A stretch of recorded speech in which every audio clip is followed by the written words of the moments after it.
Basic reason ये है कि पूरी दुनिया में अराउंड अगर 100% में से 90 स्टार्टअप्स जो हैं वो 90% वो अपने पहले 2 सालों में वो बंद हो जाते हैं और जो बाकी 5% हैं वो विद इन 5 ईयर्स बंद हो जाते हैं। उसका बेसिक रीज़न ये होता है कि शुरू में it's very hard to sustain the company in terms of the right direction, to generate models of revenues, to generate profits, to have a synchronised team. तो इट्स वेरी डिफ़िकल्ट, क्योंकि initial time होता है it's always very hard.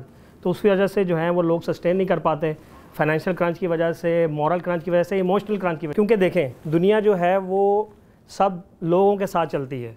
तो अगर आप लोगों के साथ मेंटल कैपेसिटी बिल्ड कर लेते हैं लेकिन इमोशनल कैपेसिटी बिल्ड नहीं करते, तो उसकी वजह से बहुत से जो नेगेटिव फीलिंग्स हैं वो जनरेट होती हैं, मोटिवेशन डाउन हो जाती है। तो वो स्टार्टअप जो हैं वो सेपरेट हो जाते हैं, पार्टनर्स टूट जाते हैं, एम्प्लॉयज़ छोड़ जाते हैं, क्योंकि उनको नज़र नहीं आ रहा होता आगे क्या है। सो मोस्टली इन रीज़न्स की वजह से स्टार्टअप्स जो हैं वो फेल हो जाते हैं। हम क्या करते हैं, हम हमेशा फेस ऑफ इट चीज़ों को देखते हैं, जबकि असल चीज़ जो है वो पीछे इंटेंशन को क्रिएट करना है।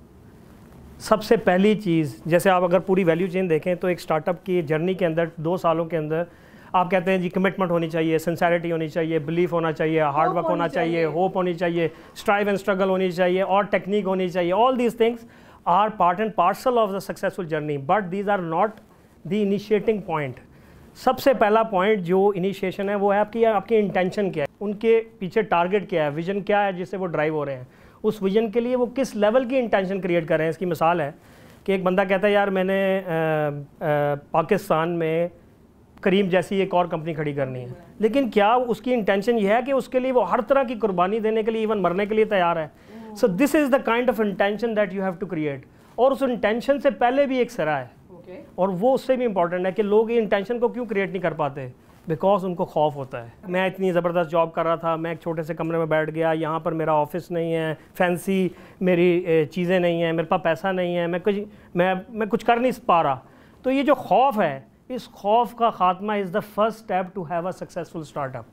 और ये खौफ हर स्टेज में आता है। आप बड़ी कंपनी बन जाए तब भी खौफ है, तब पैसा बहुत आ जाता है, आप उसको संभालने में उस खौफ से कुछ आगे नहीं कर पाते। सो इस खौफ के चादरों को बार बार उतारने का नाम उस्मान शेख है। जब मैं ओजी टेक्नोलॉजी से रिज़ाइन करके औज बना रहा था इलेक्ट्रिक व्हीकल्स के लिए, तो लाजमी बात है मैंने एक पूरा इकोसिस्टम 10 सालों में प्लेस किया। And when there was a time to enjoy that all the stuff, तो फिर मैंने टारगेट लिया कि नहीं यार, I will be in comfort zone, so I should break this comfort zone and start another company.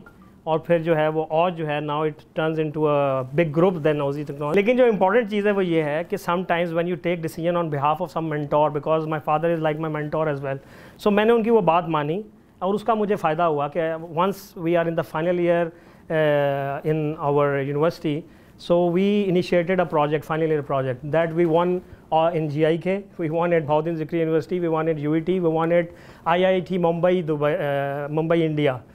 So उस वजह से फिर हमें वाशिंगटन में CSIDC मेरिट सर्टिफिकेट भी मिला।